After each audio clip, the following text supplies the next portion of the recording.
triplex villas at Kollur, APR Projects. ఇప్పుడు మా bye మీకు కాఫీ ఇచ్చి నాకు అంటున్నారు, కోట శ్రీనివాసరావు గారు ఇప్పుడు మళ్ళీ హెల్త్ బాగుంది అనుకుంటా sir, but tip top ready వచ్చారని. ఇప్పుడు ఆయన వాళ్ళ తమ్ముడు కోట శంకర్రావు గారు అంటే లేదు సార్ ఆయనే సార్, నేను మీతో మాట్లాడేటప్పుడు నేను విన్నాను కదా వాయిస్ కూడా అని అంటున్నాడు. భయాలు ఎక్కువ ఉండేది పూర్వం. ఏంటంటే ఫ్యామిలీ పరంగా కూడా కాస్త ఏదో హాయిగా ఉన్నాడు, ఆ సినిమా రంగంలోకి వెళ్ళి ఆ వ్యామోహంలో పడి పాడైపోతాడేమో భయం, ఎంకరేజ్మెంట్ తక్కువ. ఎక్కువ అమ్మాయిలతో తిరుగుతారన్న భయం ఉండేది అప్పుడు కదా. అదే ఈజీగా ఇప్పుడు అన్నిట్లోనూ ఉందండి చెడిపోవడం, క్యారెక్టర్ లేకపోవడం. ఇక్కడ ఏంటి అవకాశాలు ఎక్కువ, కాస్త తప్పు చేసినా కూడా ఎక్స్పోజర్ అయిపోతుంది, బయట తెలిసిపోతుంది. ఇప్పుడు మిగతా వాటి టీవీలు పేపర్లు ఎన్ని చూడట్లేదు మనం, అమాయకంగా ఉన్నాడు కూడా పెద్ద రేపులు చేస్తున్నాడు. ఏంటంటే దీంట్లో సినిమాల విషయం ఎక్స్పోజర్ ఎక్కువ. కాస్త కొంచెం ఏదో చెప్పినట్టుగా 2 సినిమాలు వేస్తే ఏమో రోజు 1 లక్ష రూపాయలు ఇస్తారా అంటారు, అట్లా ఏదో అట్లా. దీని పద్ధతి వేరు. ఇది రన్ చూడంగానే మంచిగా చెడుగా తొందరగా వెళ్ళిపోతుంది.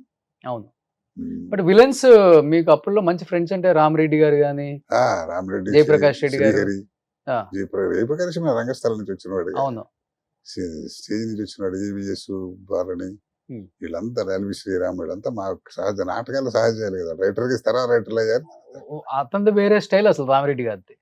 రామరెడ్డి గారు అదే చెబుతున్నా కదా, ఆయన మహజాతకుడు అంతే.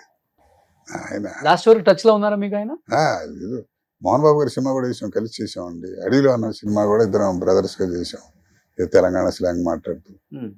బాగా అంటే బయట ఏముంది, ఎక్కడ కలవటం తక్కువ కదా, నేను వెళ్ళి కలవటం తక్కువ. కలిస్తే మా చక్కగా శ్రీహరి కూడా చాలా బాగుండేవాడు మనిషి.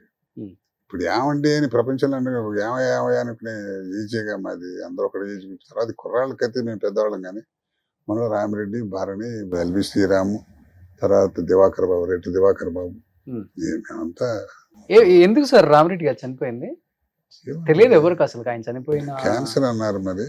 ఓకే, ఏంటో మరి మంచి ఆరోగ్యవంతులు. మరి ఆయన శ్రీహరి మాత్రం ఏంటండి, అది అసలు ఎట్లాంటి బాడీ అవుతుంది.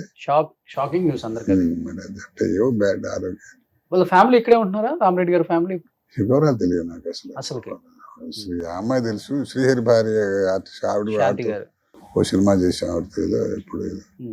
అట్టా ఆర్టిస్ట్ గా ఆవిడ కొద్ది పరిచయం, కానీ ఎప్పుడు కలిసి సెలవు అంటామే తప్ప మనకి ఏముంటుంది. సో అప్పుడులో మీరు అందరూ మంచిగా కూర్చొని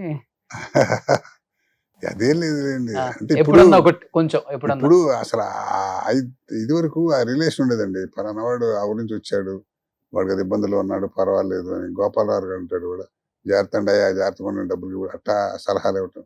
ఇప్పుడు అసలు రంగు దురుచుకున్న తర్వాత అసలు 5 నిమిషాలు ఎవడు ఉండట్లా. పైగా ఇప్పుడు అంటే మనకు కొంత ఏజ్ గ్యాప్ కూడా వస్తుంది. ఇప్పుడు కుర్రాళ్ళు ఉన్నారు అనుకోండి, మన కలుద్దాన కూర్చొని శంకరావు పెద్ద ఆయన తోసేస్తారు తప్ప కలవంగా ఏజ్ గ్యాప్ కొంత ఉంటుంది. ఇద్దరు సామూహికంగా కూర్చోటాలు, మాట్లాడుకోవటాలు ఇప్పుడు ఎవరికి పోతాయి కదా, ఎవడు అందరూ ఒక చెట్టు కింద కూర్చొని తినేవాళ్ళు. అప్పుడు ఇది ఈ కార్వాన్లు వచ్చిన తర్వాత అసలు పోయింది. ఎవరికైనా షార్ట్ యాక్చువల్ దాంట్లో కూర్చోటాయి కదా, ఇద్దరికంటే అందరూ చోట పడుండేవాళ్ళు, ప్యాకాడే బ్యాచ్ మాటలు చెప్పేవాళ్ళు. ఇప్పుడు అసలు అదేంటో అంతా పోయింది సార్, కల్చర్ మారిపోయింది. మంచి భోజన ప్రియులా మీరు కూడా? బాగా విపరీతం. అన్నయ్య మీరిద్దరు? పెద్ద బ్రదర్ అసలు మా ఫాదర్ అంతే. మెయిన్ అసలు ముందు జీవితంలో ప్రాధాన్యత భోజనం, తర్వాత మిగతావన్నీ. ఓకే, కృష్ణారామ అనుకోవడం ఏదంతా. సుమన్ టీవీలో మీ పర్సనల్ అండ్ బిజినెస్ ప్రమోషన్స్ కోసం కింది నెంబర్కి కాంటాక్ట్ చేయండి.